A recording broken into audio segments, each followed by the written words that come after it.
இங்கு கூடியிருக்கும் அனைவருக்கும் வணக்கம். என் பெயர் கலையரசி. நான் தாம்பரத்திலிருந்து வருகிறேன். ஸ்ரீ ஆஞ்சநேய பெருமானின் புகழையும் அவருடைய வரலாறு மற்றும் இங்குள்ள பஞ்சமுக ஆஞ்சநேயரின் பெருமைகளை பற்றி சொற்பொழிவாற்ற வந்துள்ளேன். ஜெய் ஸ்ரீராம். அஞ்சிலே ஒன்று பெற்றான், அஞ்சிலே ஒன்றை தாவி, அஞ்சிலே ஒன்று ஆறாக ஆறுயிர்க்காக ஏகி, அஞ்சிலே ஒன்று பெற்ற அணங்கை கண்டு அயலார் ஊரில், அஞ்சிலே ஒன்றை வைத்தான் அவன் நம்மை அழித்து காப்பான். இதில் அஞ்சுன்னு 5 இடத்துல வருது. எதை சொல்கிறாரு கம்பர்? பஞ்சபூதங்கள் 5 யாருக்காவது தெரியுமா? நானே சொல்கிறேன். நிலம், நீர், நெருப்பு, காற்று, ஆகாயம். இந்த 5 இந்த பாடலில் வருது. அஞ்சிலே ஒன்று பெற்றான், வாயு பகவானின் ஆன்மீக புத்திரன். அஞ்சிலே ஒன்றை தாவி, கடலை தாண்டி போகிறாரு, நீர் அது. அஞ்சிலே ஒன்று ஆறாக ஆறுயிர்க்காக வானத்து மேலே பறந்து போகிறாரு. அஞ்சிலே ஒன்று பெற்ற அணங்கை கண்டு அயலார் ஊரில். அஞ்சிலே ஒன்றுனா நிலமகள் பெற்றெடுத்த சீதாதேவியை காண்பதற்காக இலங்கைக்கு போகிறாரு. அஞ்சிலே ஒன்றை வைத்தான். இலங்கையில் போய் என்ன வச்சார்? தீ வச்சார். அதனால் இந்த பாடலில் பஞ்சபூதங்கள்லாம் வருது. நிலம், நீர், நெருப்பு, காற்று, ஆகாயம். ஜெய் ஸ்ரீராம். ராமனின் புகழ் பாடி ராமநாமத்தை உச்சரித்து கொண்டு சிரஞ்சீவியாக நம்மிடையே இன்றும் இருப்பவர் ஆஞ்சநேயர். ஆஞ்ஞா சக்கரத்தில் வசிப்பதால் அவருக்கு ஆஞ்சநேயர் என்று பெயர். கண்ணபிரான் அவதாரம் எடுத்தாலும் அவருக்கு இறப்பு வந்தது. ராமபிரானும் மறைஞ்சிட்டார். இப்படி வந்த இப்போ கடவுள்லாம் கூட அவங்களுக்கெல்லாம் இறப்பு இருந்துச்சு. ஆனால் ஆஞ்சநேய பகவான் மட்டும் என்றும் சிரஞ்சீவியாக இன்றும் நம்முடன் வாழ்ந்து கொண்டிருக்கிறார் சூட்சும ரூபத்தில். இந்த சிரஞ்சீவியாக வாழ்கிறவங்க சப்த சிரஞ்சீவிகள்னு 7 பேர் இருக்காங்க. விபீஷணன், அஸ்வத்தாமா, மகாபலி சக்கரவர்த்தி, வேதவியாசர், பரசுராமர், மார்கண்டேயர், அவரோட நம்ம ஆஞ்சநேயர். இவங்க 7 பேரும் எப்பவும் மரணமில்லா பெருவாழ்வு பெற்று சிரஞ்சீவியாக இன்றைக்கும் நம்ம கூடவே வாழ்ந்துட்டுருக்காங்க சூட்சுமமாக. அதனால் எங்கு ராமநாமம் கேட்கிறதோ, எங்கு ராமாயணம் சொல்லப்படுதோ அங்கெல்லாம் ஆஞ்சநேயர் சூட்சுமத்தில் உட்காருவார்னு ஒரு இது. இப்போ நம்ம கூட ஆஞ்சநேயரை பற்றி பேசுகிறோம், ராமரை பற்றி பேசுகிறோம். ஆஞ்சநேயர் இப்போ நம்ம கூட இங்கே எங்கேயாவது உட்கார்ந்துட்டுருப்பார். நமக்கு கண்ணுக்கு தெரியாமல் இருக்கும். அவர் நம்மளை பார்த்துட்டு தான் இருக்கார். இந்த மாதிரி ஆஞ்சநேயர் அவதாரத்தை ராமபிரான் பூலோகத்தில் அவதாரம் பண்ணும்போது அவருக்கு நிறைய கஷ்டங்கள், துன்பம், துயரம், அவரோட உயிருக்கு கூட ஆபத்து நிகழக்கூடிய ஒரு அம்சம் இருந்துச்சு. அதனால் விஷ்ணு பகவான் ராமாவதாரம் எடுக்க முற்பட்ட போது சிவபெருமான், நானே என்னுடைய அம்சமாக உன்னை பாதுகாக்க வருகிறேன் என்று முடிவு செய்தார். உடனே சக்தி கேட்டாங்களாம், நீங்கள் மட்டும் அதுக்கு போகிறீங்க ராமபிரானை பாதுகாக்கிறதுக்கு, எனக்கும் அதில் பங்கு வேணும்ன்ட்டு. சரி, வானர ரூபத்தில் என்னோட அம்சத்தில் படைக்க போகிறோம். அப்போ அதனோட வாலில் நீ இருந்துக்கோ. சக்தி அம்சமாக ஆஞ்சநேயரோட வால் இருக்கிறதுனால்தான் அந்த வால் அவ்வளோ அழகாகவும் இருக்குது, அது அவ்வளோ பலம் பொருந்தியதாகவும் இருக்குது. இப்படி அவங்க ரெடியான போது இந்த வானர ரூபம் தேர்ந்தெடுக்கிறதுக்கு இன்னொரு காரணமும் இருந்தது. ராவணன் சிறந்த சிவபக்தன்.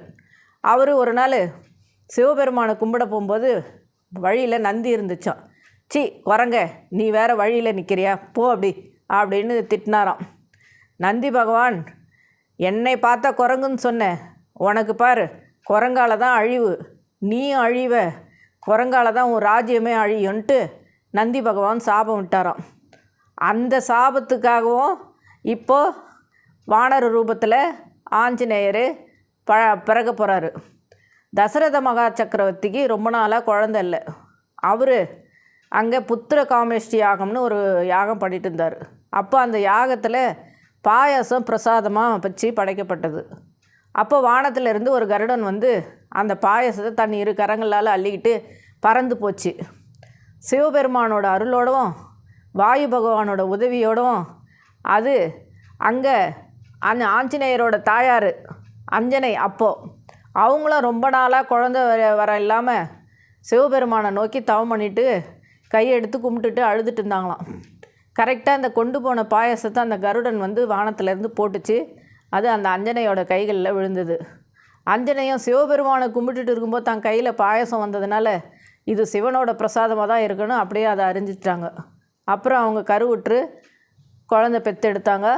அவங்க வானர குடும்பத்தை சேர்ந்ததுனால ஆஞ்சநேயர் வானர ரூபத்தில் அவங்க வீட்டில் பிறந்தார். அவர் பிறக்கும்போது ரொம்ப அழகாக இருந்தாராம்.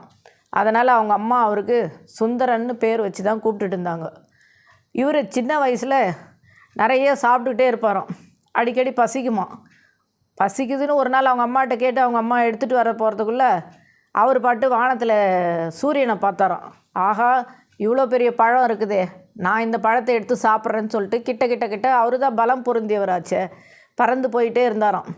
அப்போ இந்திரன் இங்கே எதுக்கு வந்தேன் அப்படின்னு சொல்லிட்டு அவர் கையில் உள்ள ஆயத்தினால லேசாக தான் தட்டினாராம் அந்த கன்னத்தில். அந்த கன்னம் நீண்டுடுச்சான். அதனால் நீண்ட கன்னங்களை உடையதுனால அவருக்கு அனுமன்னு பேர் வந்துச்சான். அணு என்றால் நீண்ட, மண் என்றால் தாடை, நீண்ட தாடையை உடையவர் அனுமன். இப்படி அவருக்கு பெயர்கள்லாம் அனுமன், ஆஞ்சநேயர், சுந்தரன், இப்படி பெயர்கள்லாம் வந்துச்சு. இப்போது அவர் அவதாரம் பண்ணிட்டார். ராமபிரானுக்கும்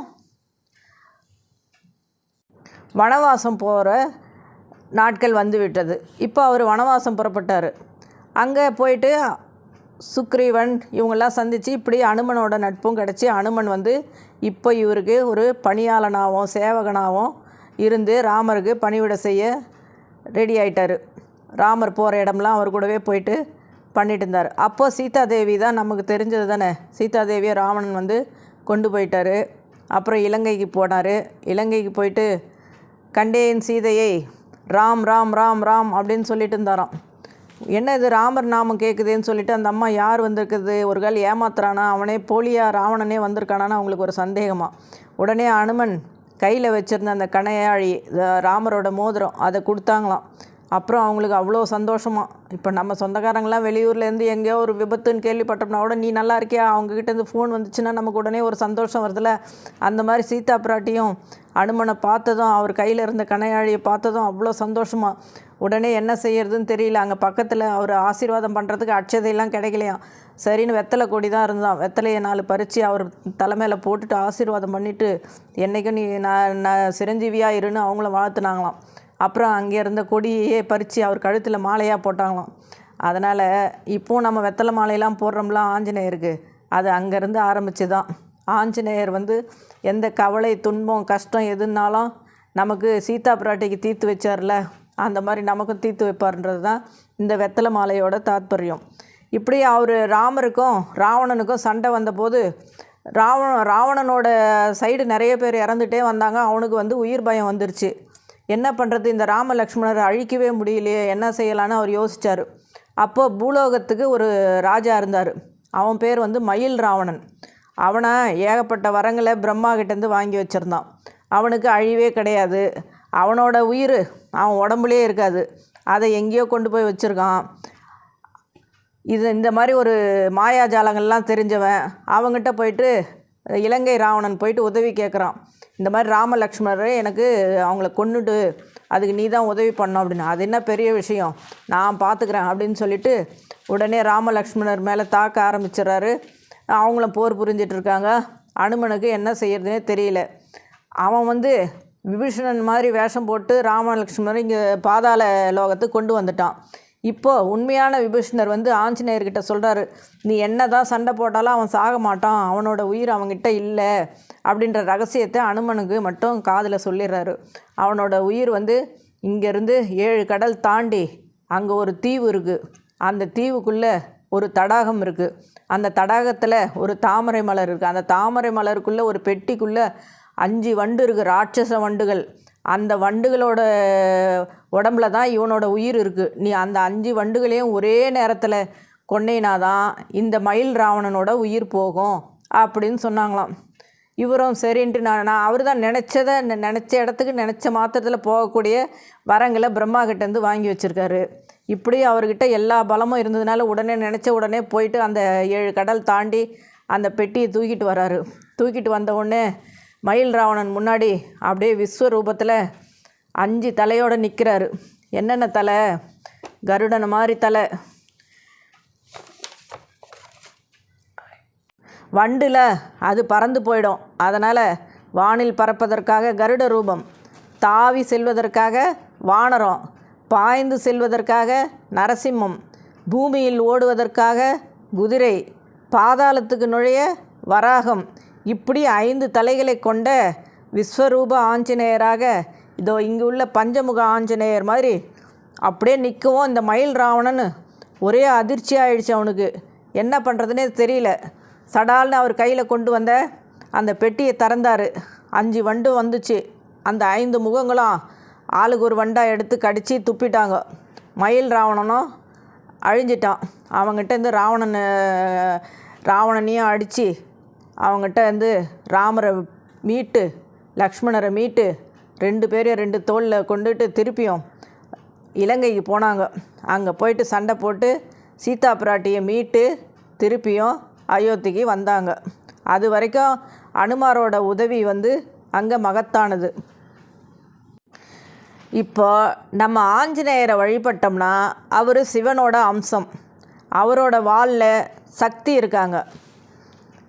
அவரோட நெஞ்சத்தில் ராமரும் சீதையும் குடிக்கொண்டு இருக்காங்க. இப்படி நம்ம ஆஞ்சநேயரை மட்டும் வழிபட்டாலே எல்லா கடவுளையும் வணங்கிய பலன் கிடைக்கும். சிவனையும் திருமாலையும் ஒன்றிணைக்கும் ஒரே தெய்வம் ஆஞ்சநேயர் தான். சிவனின் அம்சமான அனுமன் கதைகள் ராமாயணத்துலேயும் மகாபாரதத்துலேயும் இடம்பெற்றிருக்கு. அர்ஜுனனுக்காக கடவுளே அவதாரம் பண்ணது கிருஷ்ணாவதாரம், கடவுளுக்காக அவதாரம் பண்ணது ஆஞ்சநேயர் அவதாரம். இப்படி ஆஞ்சநேயரோட மகிமைகள் சொல்ல நிறைய இருக்குது. இங்கே நேரம் கருதி எளிமையாக முடிச்சுக்கிறேன். அதுக்குள்ளே இப்போ ஆஞ்சநேயருக்கு வடைமாலைலாம் போடுறோம். நம்ம ஊரில் தென்னிந்திய மக்கள் கார உணவுகள் சாப்பிட்றவங்க. அதனால் ஆஞ்சநேயருக்கு உளுந்து ராகு பகவானுக்கு உரியது. அதில் மிளகு உப்பு இதெல்லாம் போட்டு காரமாக செஞ்சு மிளகு வடை செஞ்சு நம்ம ஆஞ்சநேயருக்கு சாத்தி வழிபடுறோம். வட இந்தியாவில் அதே உளுந்து அவங்க ஜிலேபியாக செஞ்சு இனிப்பு பிரியர்கள் அவங்கெல்லாம் அதை ஆஞ்சநேயருக்கு மாலையாக அணிவிச்சு அதை சாப்பிட்றாங்க. இது ஆஞ்சநேயரோட வடமாலையோட இது. ஆஞ்சநேயர் எப்பவும் உடம்புலாம் செந்தூரம்லாம் பார்த்துருப்பீங்க.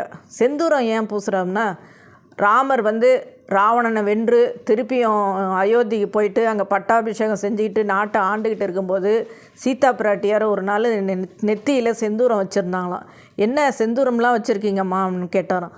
இந்த செந்தூரம் வச்சுக்கிட்டா ராமபிரானு ரொம்ப நாளைக்கு ஆயுளோட ஆரோக்கியத்தோடு இருப்பார், அதுக்காக வச்சுக்கிறேன் அப்படின்னாங்களாம். உடனே இவர் கடை வீதிக்கு போனாராம். போயிட்டு அங்கே கடையில் இருந்த மூட்டையில் இருந்த செந்தூரத்தெல்லாம் கொட்டிட்டு அதிலே படுத்து உருண்டு எழுந்து உடம்பு ஃபுல்லாக செந்தூரத்தோடு வந்தாராம். ராம்னு ராமர் முன்னாடி நின்னாரா. ராமருக்கு ஒரே சிரிப்பான். என்ன ஆஞ்சநேயா, என்ன கோலம் இது இப்படி வந்திருக்கே அப்படின்னு.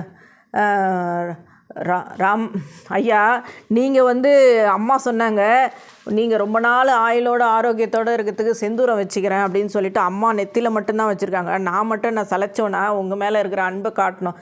அதனால தான் நீங்கள் ரொம்ப நாளைக்கு நல்லா இருக்கணும், உடம்பு ஃபுல்லாக பூசிக்கிட்டா நீங்கள் இன்னும் நல்லா இருப்பீங்க, இன்னும் ஆரோக்கியமாக இருப்பீங்க, இன்னும் ரொம்ப நாளைக்கு இருப்பீங்க, அதுக்காக இப்படி பண்ண அப்படின்னாராம்.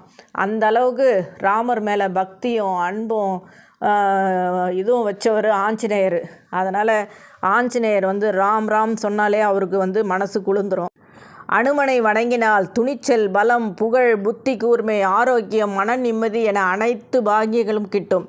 நித்திய சிரஞ்சீவியாக திகழும் அனுமன் இன்றும் நம்மோடு சூட்சும வடிவில் இருக்கும் தெய்வம்.